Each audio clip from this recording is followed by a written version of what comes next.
Сәлем достар, менің каналыма қош келдіңіздер. Мен бүгін сіздермен өте дәмді, әрі оңай, әрі үгілмелі алма мен грек жаңғағы қосылған тәтті бәліштің рецептісімен бөлісуді ұйғардым. Осы рецептпен жасап көрсеңіздер, сіздерге де ұнайды деген сенімдемін. Өте қолжетімді және жасалу жолы өте оңай.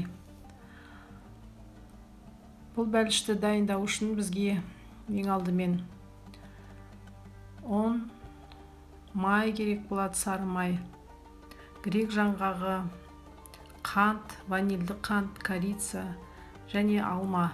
Мен үйде бар алмаларды қостым. Ең алдымен ұнымызға қантымызды, майымызды, ванильді сахарымызды салып, қамырымызды илейміз. Қолымызбен осылай үгітіп араластырып, үгілмелі қамыр дайындаймыз.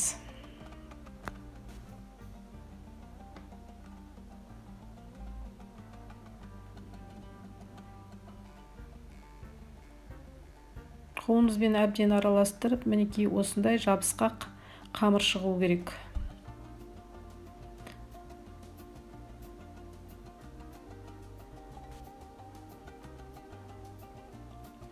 Одан соң осы бәлішімізді пісіретін табамызды алып, мен ішіне май жақтым. Бірақ сіздер май емес, негізінен пергамент қағазын салғандарыңыз дұрыс болады.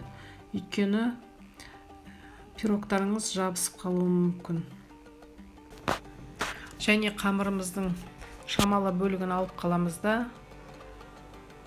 көпшілік бөлігін салып, қамырымызды осындай қалыпқа келтіріп, табаға орналастырамыз. Одан соң мұздатқышқа салып қоямыз. Осы уақыт аралығында алмаларымызды алып, тазалап, кішкене бөліктерге бөліп дайындап аламыз.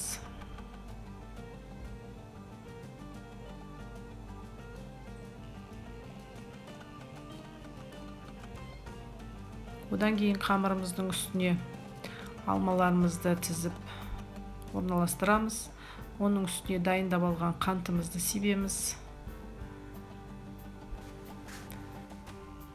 Және де грек жаңғағын себеміз.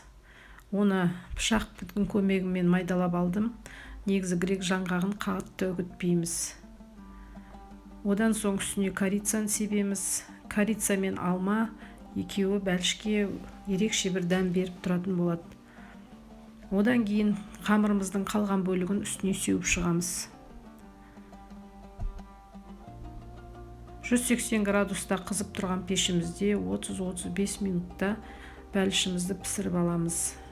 Мінекей осындай тез арада әрі дәмді, әрі әдемі осындай үгілмелі тәтті пирог дайын болып шықты.